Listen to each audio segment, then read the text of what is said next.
what you just said, you're a goal in there. That's where I'm wrong about Russell Westbrook, I'll admit. You definitely did not see the video where I completely slandered him because I basically said you can't win with this guy because he is one. Let me think. I One, agree with you on that one. I don't think he can be a number one on the championship team. yeah. And when you look at the talent he's had around him, he's played with the best player of his era in LeBron, didn't make the playoffs. Second best in KD, top 10 in PG. Kawhi would have been another option, but Kawhi didn't want to play with him because in the last 6 years, since Kevin Durant left him, last 7 years, this dude has won a total of one playoff series. And correlation doesn't always mean causation. That's another thing. Damn, you got beaten by a rookie Donovan Mitchell. It's crazy. Those moments are so Especially embarrassing. with Like, Kawhi and PG. Especially with like PG and Melo on the team. That's wild. yeah, I think Melo didn't really help them in that series. Definitely is He was a taxed. negative, but He was still. attacked like Swiss cheese on that defensive end of the ball. But that being said, part of the reason I'm so hard on him is because he couldn't even get out of the first round as number one. But you said he is an all-time floor raiser, and I agree. He can take any team to the playoffs. We just saw in Washington. But the ceiling is so low with him as your number one, you feel me? And as number two, he's not really that additive force as an offensive player. And defensively, that effort hasn't been there in a long time. And that's To what's so be frustrating about his to entire career. to be a coherent number two in the NBA anymore, I think you have to be a reliable three-point shooter.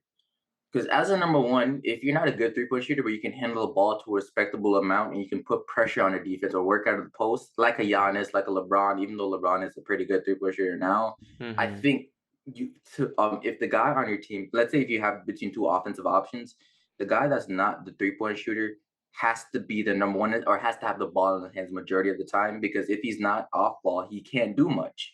Yeah. So for the guy like Russ, where he's supposed to be the secondary ball handler and also a secondary scorer, sometimes a third tertiary scorer, like LA found some things that work, like him being in the dunker spot, him being the pick and roll partner with LeBron as a ball handler. It worked, but he doesn't want to do that. He always wants the ball in his hands.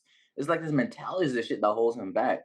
But overall, as an offense, as a player entirely, I'm not gonna say because with KD, there's so many things that screw with them that they didn't want to chip because I guarantee you, 2012 when Pat was it 2012 when Patrick Beverly ran into his knee?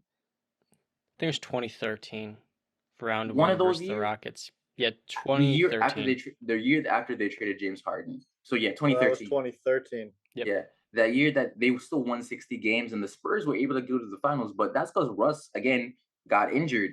And it's like that's a year that I think they could have won a championship. 2016, they definitely should have beaten the Warriors at that time. Mm-hmm. KD got the foot injury that one year. Like there's just so many reasons why that pair didn't win. So I'm not gonna harp on them too much.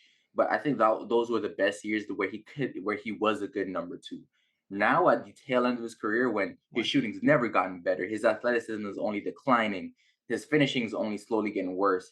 And since he can't put that much pressure on the rim, he's forced to make dumb decisions in the pick and roll sometimes that leads to a bunch of turnovers. At this point, he he has to come off the bench.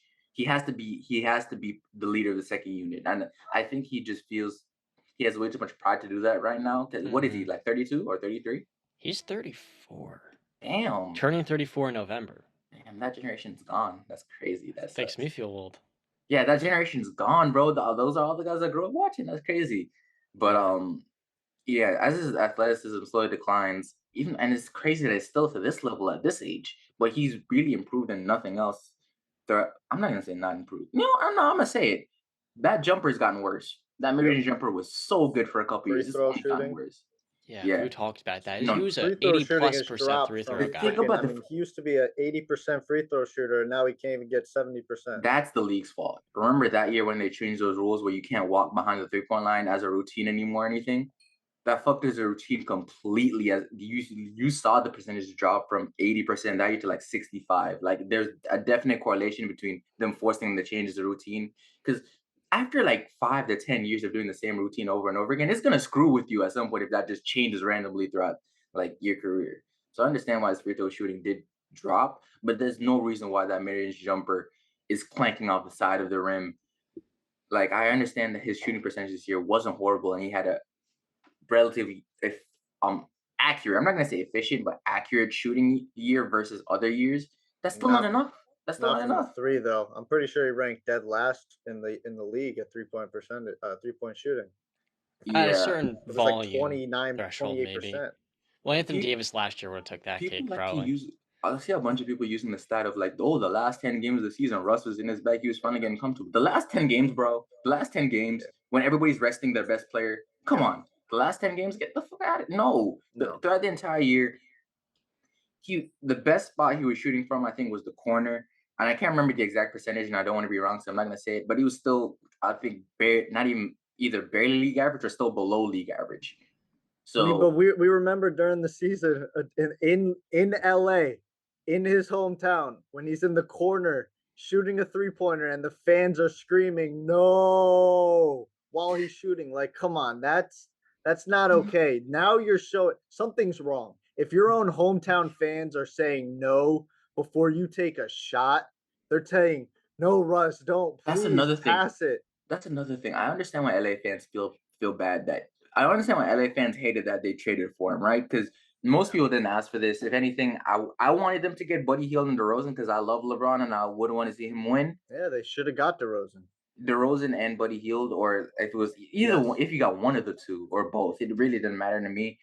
But I understand why they'd want those, but they were kind of like forcing themselves to be happy because you still got Russ, who was an MVP a couple years ago, you know.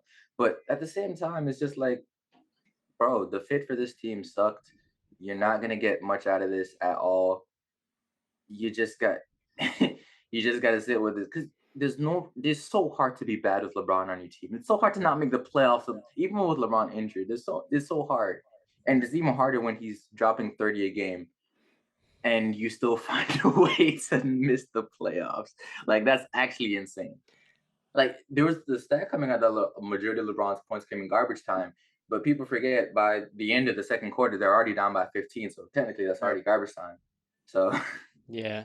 I mean, I just want I hope the Lakers are able to pull off the move for Kyrie because NBA is better when LeBron's one of the one of the most prominent players in the league. So and I want to see him back in the playoffs, it man. just maximizes the amount of good teams in this league because Brooklyn trades KD and Kyrie, whatever they get back for that, they're still going to be a good team. They're still going to be a good team. Whatever team gets KD, they're going to be propped up as a higher championship contender. Whatever Yeah. team gets Kyrie's a higher. It just brings way more parity within the league, and it makes it a lot more fun, especially with like the Clippers getting John Wall. Nobody knows to expect there, but it's Hmm. still a pretty okay fit. Yeah. No, Like I like that move a lot. Getting John Wall. I mean, he's got obviously coming off those injuries. He's gonna have a lot to prove. But I really when he was in his prime, I loved John Wall.